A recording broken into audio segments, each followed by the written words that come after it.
Bienvenue dans l'Avent avec Pierre Georgiou. Aujourd'hui, jour 16. Jésus nous invite à une gestion astucieuse des biens de ce monde. Calmons les bruits extérieurs, avançons dans l'Avent, verso l'alto. Pierre Georgiou fut un gérant astucieux. Il utilisa l'argent, non pour lui, mais pour se faire des amis pour l'éternité parmi les pauvres. Il n'ignora jamais le Lazare à sa porte.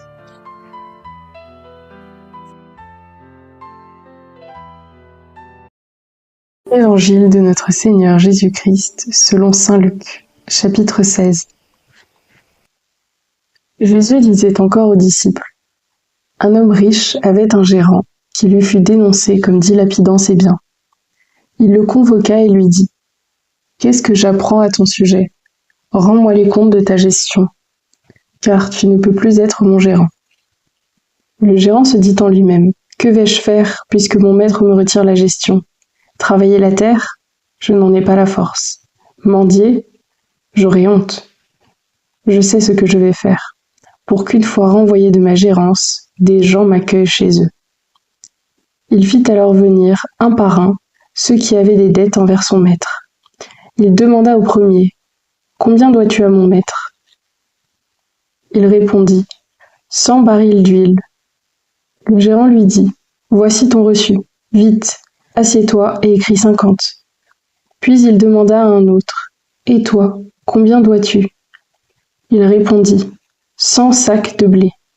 Le gérant lui dit : voici ton reçu, écris 80. Le maître fit l'éloge de ce gérant malhonnête, car il avait agi avec habileté. En effet, les fils de ce monde sont plus habiles entre eux que les fils de la lumière. Eh bien moi, je vous le dis, faites-vous des amis avec l'argent malhonnête, afin que, le jour où il ne sera plus là, ses amis vous accueillent dans les demeures éternelles. Celui qui est digne de confiance dans la moindre chose est digne de confiance aussi dans une grande. Celui qui est malhonnête dans la moindre chose est malhonnête aussi dans une grande. Si donc vous n'avez pas été digne de confiance pour l'argent malhonnête, qui vous confiera le bien véritable ? Et si, pour ce qui est à autrui, vous n'avez pas été digne de confiance, ce qui vous revient, qui vous le donnera ? Aucun domestique ne peut servir deux maîtres. Ou bien il haïra l'un et aimera l'autre, ou bien il s'attachera à l'un et méprisera l'autre. Vous ne pouvez pas servir à la fois Dieu et l'argent. Quand ils entendaient tout cela, les pharisiens, eux qui aimaient l'argent, tournaient Jésus en dérision. Il leur dit alors : vous êtes de ceux qui se font passer pour justes aux yeux des gens, mais Dieu connaît vos cœurs. En effet, ce qui est prestigieux pour les gens est une chose abominable aux yeux de Dieu.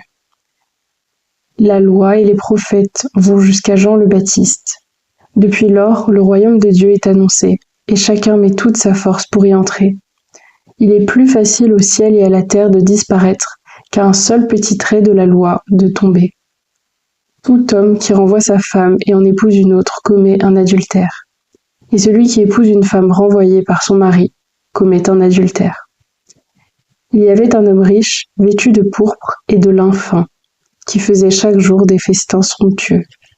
Devant son portail gisait un homme prénommé Lazare, qui était couvert d'ulcères.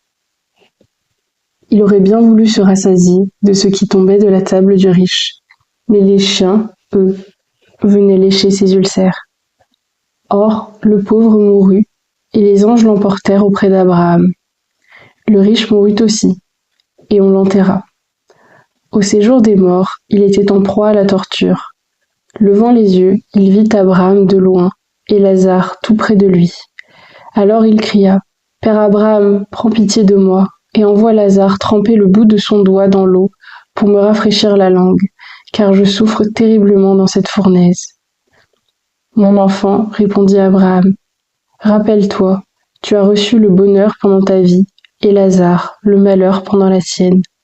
Maintenant, lui, il trouve sa consolation ici, et toi, la souffrance. Et en plus de tout cela, un grand abîme a été établi entre vous et nous, pour que ceux qui voudraient passer vers vous ne le puissent pas, et que, de là-bas non plus, on ne traverse pas vers nous.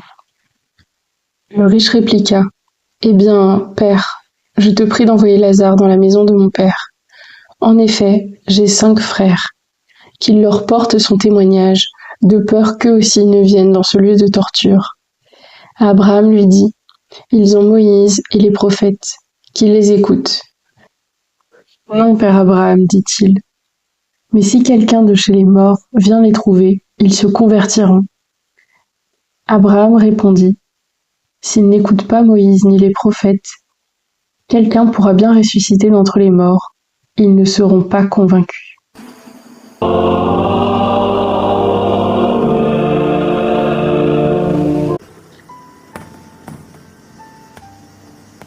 Jésus ne condamne pas l'argent, mais son pouvoir sur nous. Il nous invite à en faire un instrument, non une idole, à l'utiliser pour créer du lien, de la fraternité, pour se faire des amis dans le ciel.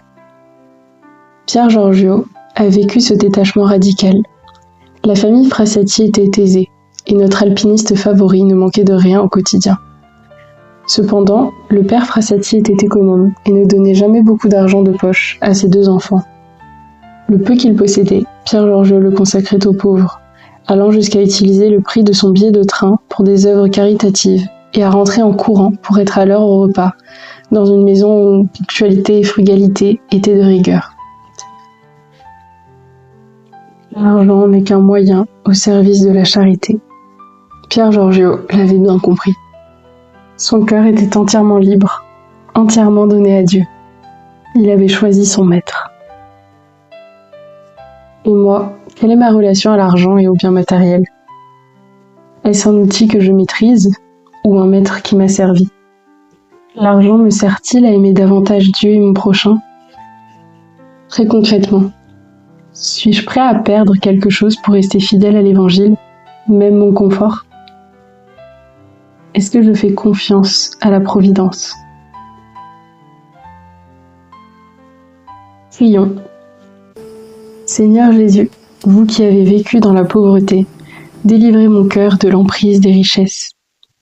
Apprenez-moi à utiliser les biens de ce monde pour bâtir votre royaume.